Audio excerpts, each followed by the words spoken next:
Okay guys and gals, we're ready to do some sheetrock patching. Right, Tom? Cameraman? Let's do it. Right on. Okay, we'll be back in just a jiff to show you how it's done.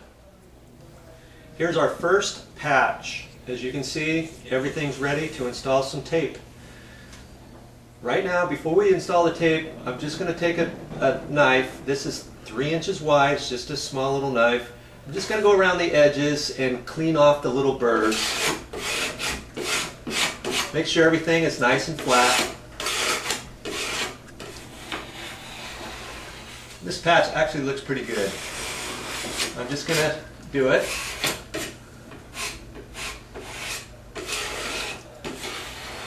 That's step number 1. Step number 2, we're going to install the webbing tape. You put that up there and you're just going to kind of hold it on there and pat it on there. Take a knife, make sure it's down flat. We're going to actually use the knife to cut the tape. So I'm going to use the edge and I'm going to rip this off like so. Now I'm going to continue going around the patch using my tape. Just eyeball the center of it, put it on there, use the putty knife, push it on, and your putty knife on there, and rip it off. You want to use a sharp putty knife for this because sometimes this doesn't want to rip off all the way.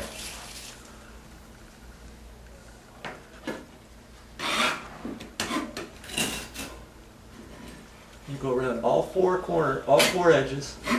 And right here I'm just going to kind of push it down a little bit.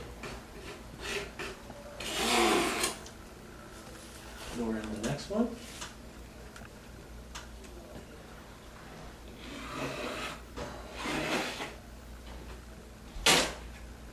See what I mean? Get that little piece off of there.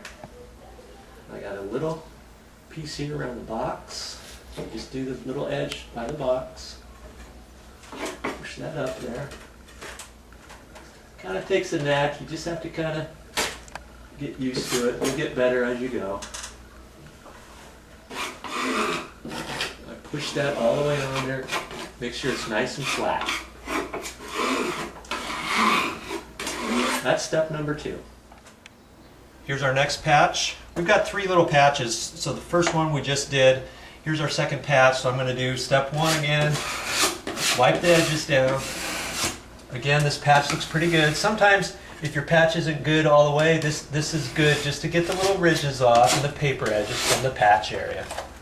So I'm going to put the webbing tape on this one.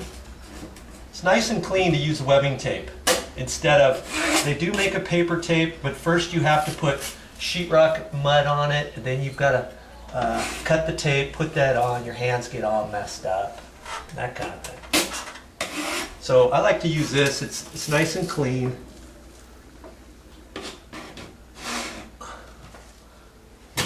Kind of pull that, when you pull it, you want to kind of pull it at an angle.